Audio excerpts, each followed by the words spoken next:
Yes, hi, my name is Luke. Live here just outside of Philadelphia. We have trouble with spotted lanternflies. They showed up last fall. They came in about September by the hundreds. Last fall I was trying to find a way to get rid of them. We used a vacuum, which embarrassed my kids. And I found someone on the internet, I'll put the link down to it down below, who made a trap out of some netting. So I've taken that idea and I've made a trap that's cheap and takes advantage of three weaknesses of these bugs. The first weakness is they only crawl upwards. Their instinct is to go up, and their instinct is not to go down. So this trap is an upside down bag, if you will, where they crawl up into, and they're too dumb to figure out how to get out of. So the basic idea is I bought some window screening and a piece of corrugated plastic roofing and some twine, and then use a hot glue gun to put it together, and we'll show you the steps inside. And the layer of screening, it's tied to the tree, as tight as possible to the tree so they don't sneak up behind the trap, and then it's folded back on itself and again tied around the tree so that there's gaps between every one of these loops of the roofing, and the bugs will crawl up in those gaps and get lost up in here, and because of their instinct to go up, they won't figure out how to get out. So this trap's been here for a couple weeks and we've got hundreds in there, so we'll show a close-up in a second.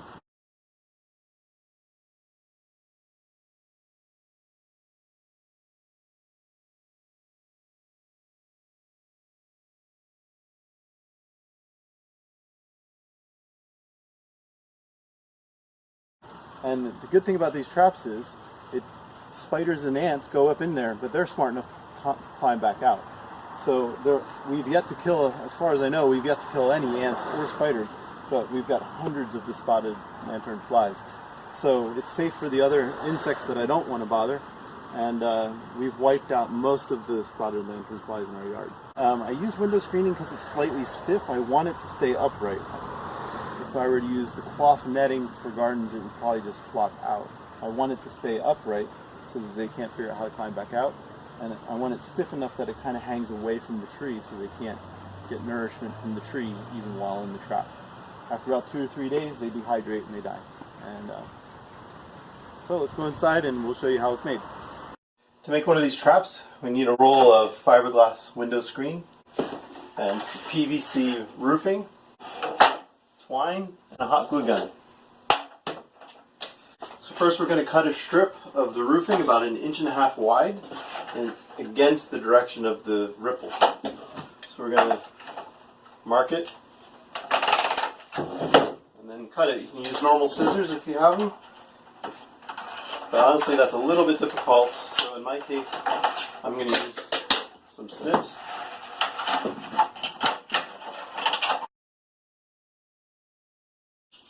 So the strip that we end up with is about 1.5 inches wide, and the sheet that they sell at Home Depot is 26 inches long. The tree that I want to wrap this around outside is 36 inches circumference, so about that big around. So next I'm going to cut enough screen to loop up and back down about 2 feet this direction and a little bit longer than I need, so about 4 feet in that direction. The 48-inch piece of screen. We'll cut off 24 inches.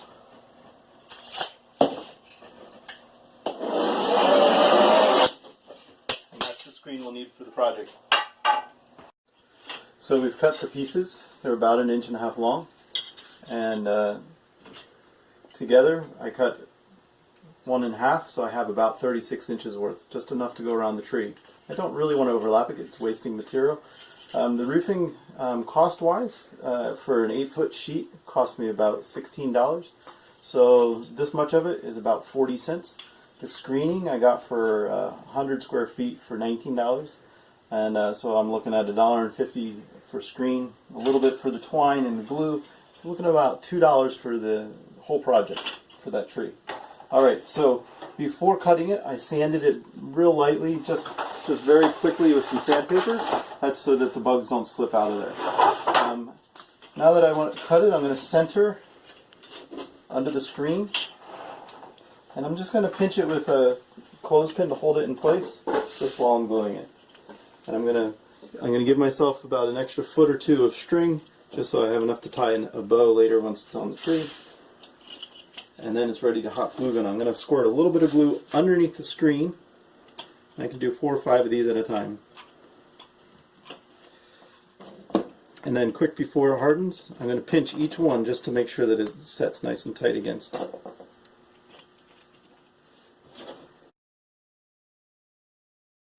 I'm catching the string, the twine in each one, just so that it's not flopping around when I'm trying to tie it onto the tree. And that's it. So now it's ready. I'm going to let it dry for a minute, harden for a minute, and then we'll tie it to the tree. Alright, so here's the trap that we just made. Piece of twine glued on the outside of the screen and glued to the roofing. So I'm going to have the roofing facing towards me, and I'm going to tie the bottom of it tight against the tree. So I'm just going to wrap it around the tree and tie the very bottom of the screen. I want to get it as tight as I can so the bugs don't climb up under the screen and behind the trap.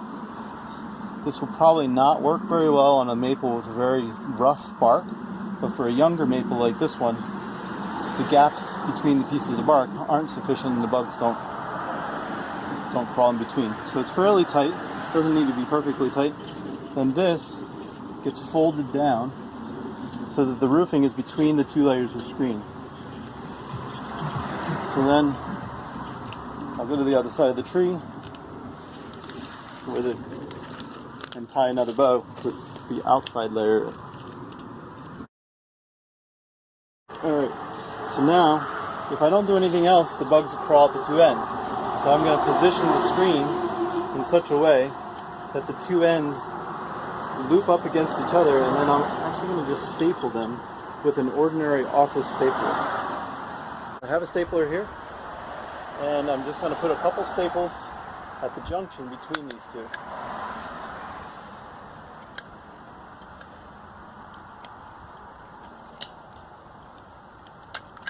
It seems kind of cheap just to use a stapler, but I was looking for an easy way to attach it. And that's it. So now the bugs will crawl up under the roofing and on top of the inner layer of screening, and they'll get caught, and they're not smart enough to turn around and come back down. They're not able to go sideways and out, so I've essentially created an upside down bag to catch them. And they will hang on for 2 or 3 days and die. Hope this helps somebody catch some of these ridiculous bugs that are invading our Philadelphia area. Have a great day.